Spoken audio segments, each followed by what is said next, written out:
Everyone, thank you so much for attending. This will be our last talk of the day.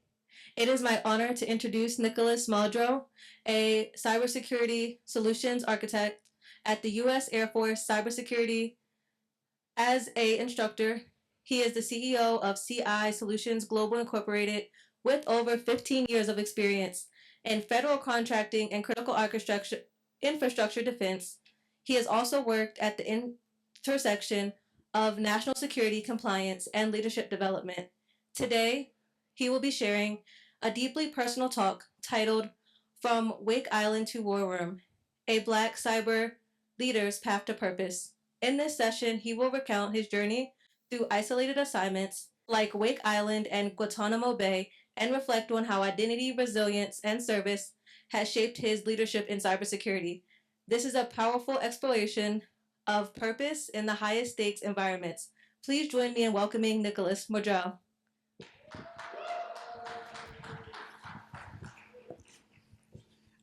Okay, since today is the last talk of the day, I'm going to need audience participation. Okay, because we're going to go out with a bang after this. I know everybody's going to happy hour, so I'm going to need some response, some engagement, so we're going to get started, okay? First, I like to apologize for earlier. If you were here earlier, whenever I say Control D, I want everybody to yell chaos for me, okay? So, Control D. Nah, that was weak. Are y'all tired? Y'all at DEFCON, y'all can't be tired. We still got a whole nother day. So when I say Control D, we're gonna say what? That was a little better, but okay, we're gonna go ahead and get started. Like she said, my name is Nykolas Muldrow, and I am a solutions architect.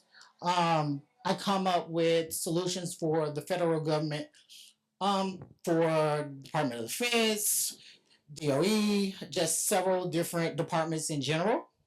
I'm also a cyber operations instructor for the Air Force. And with that, I'm teaching airmen, civilians, and contractors how to secure or defend critical infrastructure. Um, Recently, I did start my own company, CI Solutions. And with that, we do focus more on compliance, leadership development, mission assurance, and those type of things. Um, with that, I'm just going to go ahead and jump right in and start telling you about my story and how I got to where I am now. Whole questions to the end for me. Yeah. SuperNicker and some other networks. Okay. So with that, I did start out in Wake Island. If anybody knows where Wake Island is, it's in the middle of the Pacific, pretty much. It's an isolated, geographically separated location. It's in So in order to get there, you actually have to get there by military plane. There's no way to get there on commercial airlines. And then you have to fly to Honolulu. And then it's an additional 5 hour flight to the Middle Pacific to actually get to Wake. Wake is one of those strategic military bases that we use to go to Asia and things of that nature. I actually started out there as a janitor. I was cleaning toilets. And the thing that got my attention is there was a vacancy that they hadn't filled for months. And it was in the ComSec department. Before I actually got to Wake Island, I studied network engineering. I did a couple of IT certs, that kind of thing. So I knew I could step up in that position, but they didn't see me that way. They saw me as a janitor because I had to interview for that position 3 times. I went to 3 different managers, interviewed 3 times before they even gave me a chance. And with that, being out on Wake, you see a lot of things, and because it's so remote, nothing ever goes as it seems. That's more pictures of Wake Island. we had a saying that everything was wakish, which means if it was going to go wrong, it went wrong. And with that, there was a lot of chaos, a lot of disorder, a lot of things going on. You have planes coming that are diverting to the island because of the fact that bad weather, they had engine problems or mechanical problems. Sometimes we had chaotic turnover, we had night missions, things of that nature. So there's a lot of things going on this small island. And from Wakish, I came up with Control the Chaos. Control the Chaos is not about having power, it's actually controlling your environment through intentional actions. That's control. Having that control and being able to get through a chaotic situation was something that I came up with my motto. And it's not the regular control, it's CRTL, like control, lock, delete. I'm an IT person, cybersecurity. It goes. Hey, it worked. So the first thing is you have to control your narrative. And I don't mean the story you're telling leadership or whoever you're working for. You have to control your environment. You have to know what's in your own backyard. You have to know the tools that you're using, the people who are all involved, what stakeholders you need to communicate with, and being able to know what target threat actors are actually going to come after. That is the control your narrative. And with that, there's a lot of different things going on. One instance I can tell you is when I got out there, there were a lot of Thai nationals.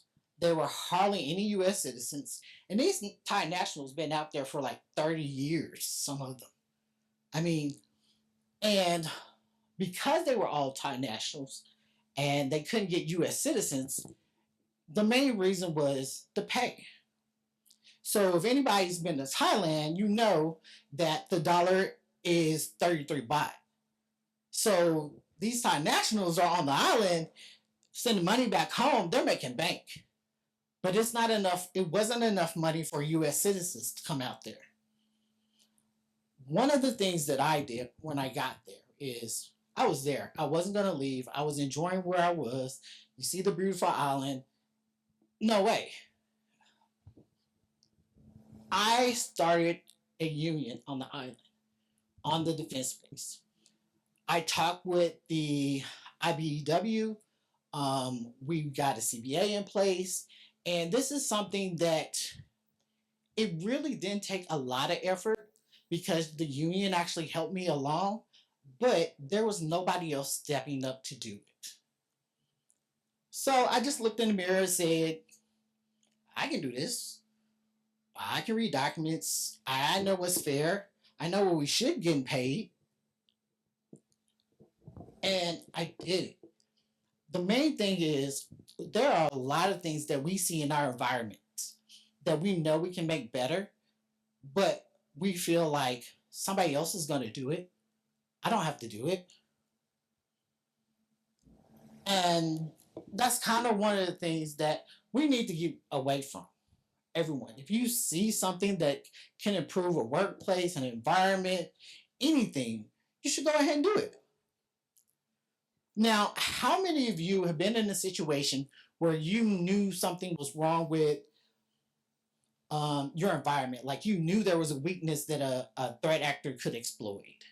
Anybody been in that situation? And you told your senior leadership, and for whatever reason, they didn't do anything.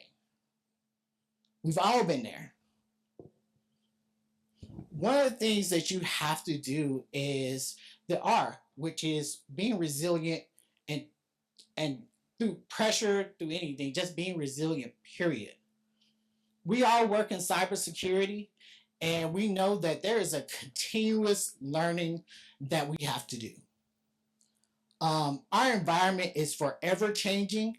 There are things coming up that we've probably never seen at this conference that we just learned about. Those type of things we have to go back to our organizations and pretty much educate them on what we learned. One of the things that you should be resilient about is one of the major challenges that being out on that island was the internet connection. We actually had a satellite internet. So we're talking about 4 megs up, 4 megs down type of satellite. During this process, I wanted to grow. And with growth, it isn't given to you. It's something that you got to earn. So for me, what I did was I stayed up in the middle of the night and I diverted bandwidth to my laptop so that I could go to school while I was out on the island. I can go and get my CompTIA certs. I can do everything because I diverted it. But my challenge and my resilience and being able to get up at night and do those things and then turn around and do my day shift too, that was something that I was determined to do. And we have to keep doing those type of things, keep learning, keep going forward in order to improve ourselves, our team, our organization. One of the things is, if we don't continue to learn, we will get left behind. Someone else will come up who is in their labs, they're experimenting with flippers, they're building things, they're learning new codes, they're doing all these new things, and you're stuck. And we definitely don't want to be stuck. We want to keep going. So the T is trust yourself and your capabilities. Now, I know by a show of hands who've had imposter syndrome. That should be everybody. You've been in a situation where you felt like this was not, I don't think I can do this. But if you put in the hours, you put in the work, you did the things you were supposed to do, you will be, you just have to trust yourself. One thing I've learned over my years is that your mindset, your mental mindset is something that's either going to make you or break you. If you come into your environment positive, confident, I have to do a theme song. I'm more of an introvert. That is the reason for my theme song, is so that I can mentally get where I need to be able to get up here and give you a speech. So trust yourself, trust your capabilities, trust what you bring to the table. The other thing is, do not wait for someone to invite you to the table. My advice for you is build your own table. Bolt it down to the floor. But the last thing is make room for other people and invite them to your table. We can't gatekeep on opportunities, knowledge. We will stagnate innovation, and we'll lose momentum. So with that, one of the last things is be a leader that shows up. And when I say leader, it doesn't mean that you have a fancy title. It doesn't mean that you even have to have a department or lead or anything like that. When I say lead, be a leader that shows up, be sure that you're there, you're present, you're engaged, you're communicating, you're getting your point across. You're stepping up and you're taking on new challenges. Those are some of the things that come with being that leader, showing up every day, being prepared, knowing what you have in your environment, and being able to do that.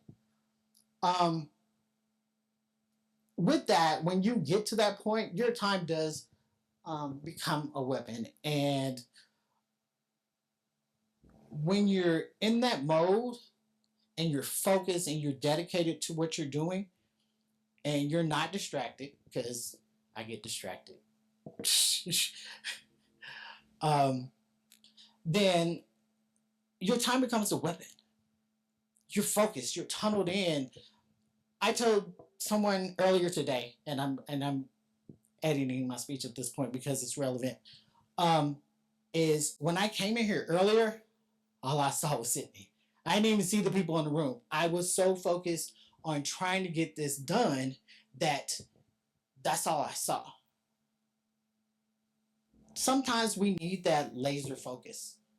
And when we're in that laser focus and we're spending time, that's the time that we are creative, we're innovative, we come up with the next best thing. Um, one every time something happens, whether it's in your life, my life, if we're trying to be successful, we get on ourselves when we don't reach that big goal. And one of the ways to get around that, I personally use the SMART goals. I define my goals to the point where they are achievable.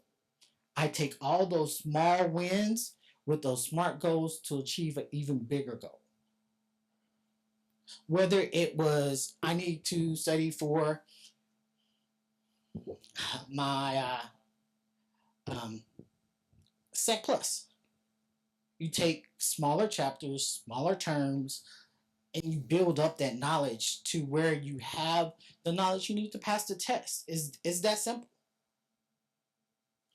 And we tend to, well, I tend to, let me take that back. I tend to overthink a lot. And when I say that is I put a lot of pressure on myself to do things when I don't meet them. And I forget that I have a team. My team shows up for me.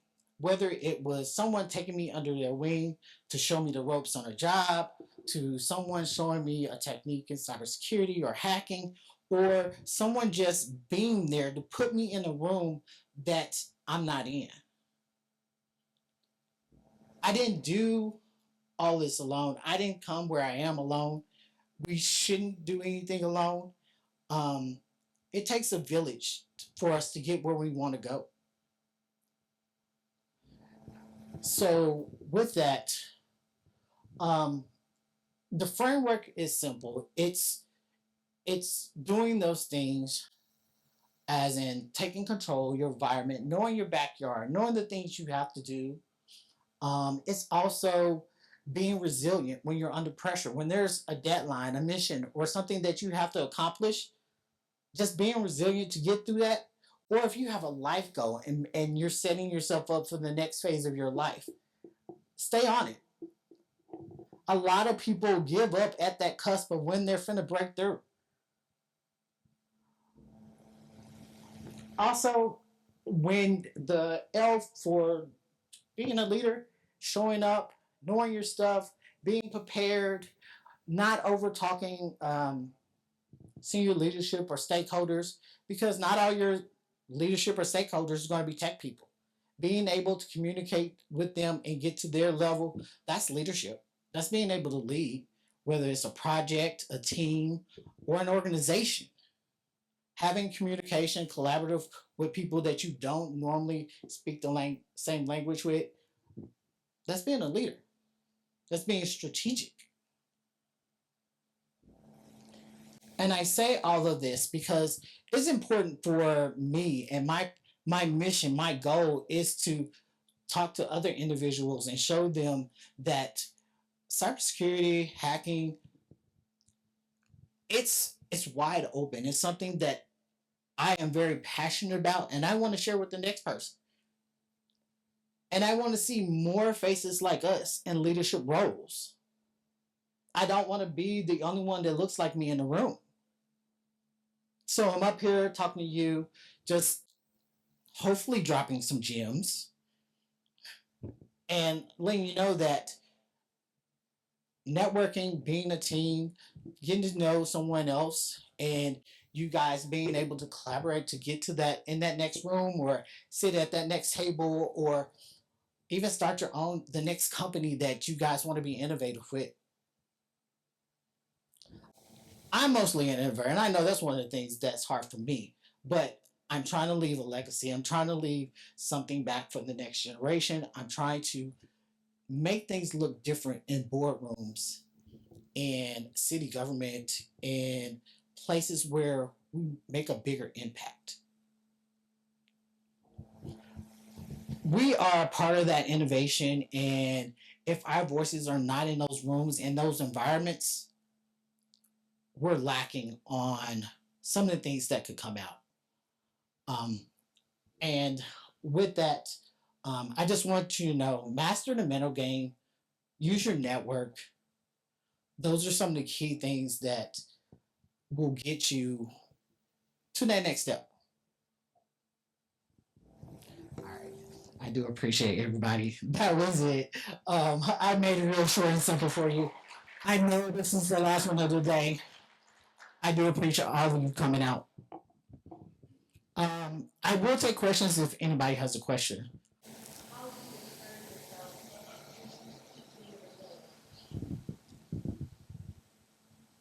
So one of the things how I encourage myself, like I said, I create SMART goals. So I take small bites out of something that I'm trying to achieve. With those small wins, every time I do something, it's like, yeah, I got this.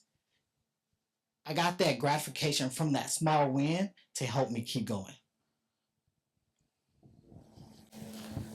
So mastering your mental game is I I've learned that thinking negative thoughts bring negative things, thinking positive thoughts bring positive things.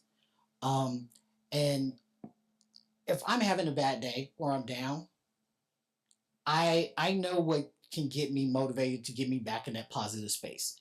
Whether it is I need to go take a walk and get some vitamin D from the sun, or I need to go put some music on to hype me up real quick because I'm tired. It just depends on what you are comfortable with to that you know about yourself to get you back to where you need to be. Um, because early in my career, I've worked with people who are very negative, who they will bring down teams, environment, things like that. You definitely don't want to be that person in any organization. So I say, take 5. Check yourself. Like, I know I'm not right.